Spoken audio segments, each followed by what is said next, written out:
BTSनि 26 नं दारांगाजुलि बियाबाव इउपिपिएलनि जयनिं हाबाफारि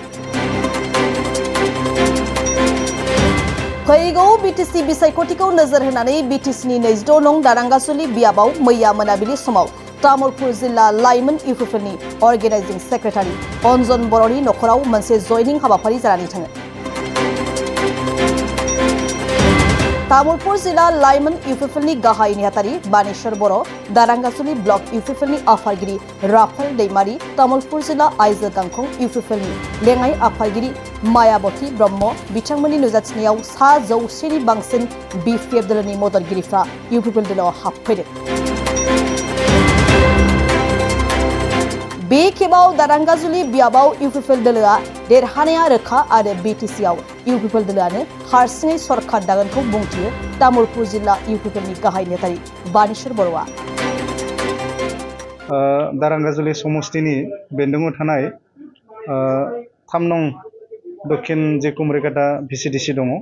दा बेनि बेन्दोङाव थानाय पलकाटा, डुमुरिया आरो लेंगुरकाटा होननाय जि मोनसे गामि दङ, बै गामिफोरनिफ्राय बिखेखय माइनरिटी जिखिनि रायजोफोर बा जिखिनि भटार्सफोर दङ, बिथांमोना दिनै खमैबो माने 100नि बांसिन माने बेवहाय माइनरिटी सुबुंफोरा दिनै जोंनि तामुलपुर जिल्ला इउपिपिएलनि लाइमोन गांखंनि अर्गेनाइजिं माने जेनेरेल सेक्रेटारि बिथां अन्जन बर'नि न'आवहाय दिनै जयनिं जाफैदों। दा बेवहाय जयनिं जाफैनायनि गुबै हयथ' कारनानो बेनो फैबाय थानाय जि समाव इउपिपिएल दोलोआ दे रोखा माने सरकार दागोन, बियो दिनै रोखा जादों। आरो दिनै इउपिपिएलनि जिखिनि खामानि मावनाय जोंनि प्रमद बर' सारनि जिखिनि दिनैनि जिखिनि खामानि मावनाय, दा बे खामानि मावनायखौ मोजां मोननानै बिथांमोना दिनै माने बेवहाय जयनिं जाफैदों। दा बेवहाय दिनै बिथांमोननि जि फोरमायनाय बायदि जोङो मिन्थिना मोन्दों। दा बिथांमोना बिखेखय थांनाय समफोराव माने बांसिनानो माने BPF दोलोआव दङमोन, बिथांमोननि जिखिनि जोङो मोननाय बायदिब्ला। बेबाराव दारांगाजुलि समस्तियाव इउपिपिएलआ देरहागोन बे समावथ' फैबाय थानाय जे सेप्तेम्बर दानावहाय BTCनि जि इलेक्सन जानो थांदों बा जानो थांगासिनो दङ। दा बेवहाय जोङो जोंनि इउपिपिएल दोलोनिफ्राय जोंनि जि देरहानाया रोखा, जोङो 20,000निबो बांसिन भट मोननानै बे 100% माने देरहागोना दिनै माने रोखा जानानै दङ। सोरखौ बिजाथि फसंगोन बेयाव? दा बिजाथिया दा जोङो दिनै थोंजोङै जोङो बुंनाय नङा, बियो जोंनि गोजौनि जि हाइकमान मानगोनां प्रमद बर'नि जिखिनि दैदेननाय। दा बे समावहाय हाइकमाना जाय केन्डिडेटखौनो होआथों मानो जोङो बै केन्डिडेटखौनो जोङो सापर्ट होनानै जोंनि इउपिपिएलआ देरहागोना बे रोखा जानानै दङ दिनै समाव। अन्जन बर'आबो दि सासे दाबिदार, दा बिथांनि जानानै नोंथाङा मा बुंनो सानो? दा बियो समाजो फोरमायसिगोन। मानो होननानै बुङोबा दिनैनि समाव जिहेथु दोलोनि जिखिनि निति आरो आदर्श, दा बेजों लोगोसे जोङो बयबो गोरोबनानै जोङो दिनै खामानि मावगासिनो दङ। आरो उननि समावबो जोङो बेखौ एखेलगे खामानि मावगोन। आरो मानो होननानै बुङोबा दिनैनि समाव जोङो जोंनि इउपिपिएल दोलोआव जाय माने सुबुङानो माने फैयाथों मानो गोजौनि जिखिनि माने हाइकमान्डनि जिखिनि बिथोन लेखायै, दा बै बिजाथियानो माने देरहागोना बियो रोखा जानानै दङ। नोंथाङा गयबारियाव दाबिगोन नामा? गयबारियाव दाबिनायनि जेबो बिदि खोथा फैनाय नङा। मानो होननानै बुङोबा हयथ' बेबायदि बुंनायाबो माने सम्भब नङा। मानो होननानै बुङोबा बेवहाय जोंहा मानगोनां बिटिआरनि चिफ प्रमद बर' बिथाङा, दा बेनिनो सासे माने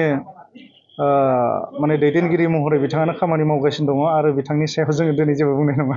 टिकेट मोनोबा गोसो दं नामा नोंथाङा? बिनि सायाव आं जेबो बुंथ'नाय नङा।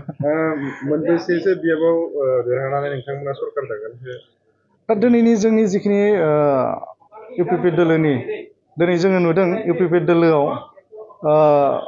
40टा जिखिनि समस्ति दङ, दा बै 40टा समस्तियाव जोङो जोंनि जिखिनि इउपिपिएल दोलोनि जिखिनि डाटा बा सेन्सास अनुजायै जोङो बावैसो सिगाङाव जोङो मोनसे डाटा हिसाब खालामदोंमोन। दा 32टा माने 3,200 जोंहा बुथ कमिटि दङ।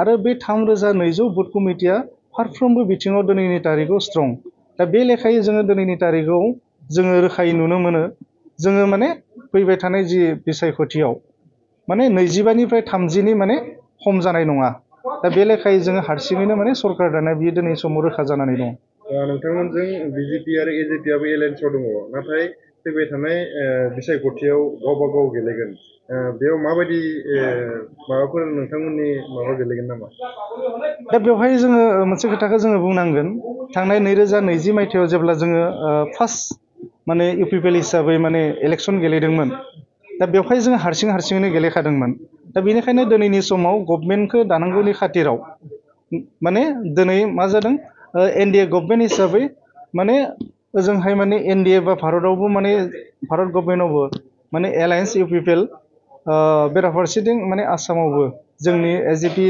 बिजेपि आरो इउपिपिएल जि मोनसे एलायन्स माने एलायन्सनि गेजेरजों मोनसे दिनै गभर्नमेन्ट माने दागासिनो दङ आरो दिनैनि समावबो नैबे बिटिआर ओनसोलाव थांनाय समाव माने सरकार दानांगौनि जे खाथिराव जोङो बेखौ एलायन्स माने खालामनाय जादों नाथाय दिनैनि समाव फैबाय थानाय जि बिसायख'थि दा बिसायख'थियाव जोङो बेखौनो जोङो दिनै नुगासिनो दङ जोङो हारसिङैनो गुबुना जोंखौ सापर्ट खालामदाखा जोङो माने हारसिङैनो सरकार दानाया माने बियो रोखा होनानै जोङो मिथिनो मोनो दा बेराफारसेथिं सोरबा जोंनि जिखिनि दिनैनि तारिखाव स्ट्रं जिहेतु जोङो मोनफ्रोमबो बिथिङाव दिनैनि तारिखाव जोङो देरहानांगौनि बिथिङाव जोङो गासैबो बिथिङाव दिनै साखाफारा दा बे लेभेलाव जोंखौ सरकार दाखागोन मिथिखानानै सोरबा जुदि दोलोआ जुदि जोंनियाव फैयोबा जों बेखौ माने सानफ्रोमबो वेलकाम नैबे समाव जुदि हाग्रामा महिलारि बिथाङाबो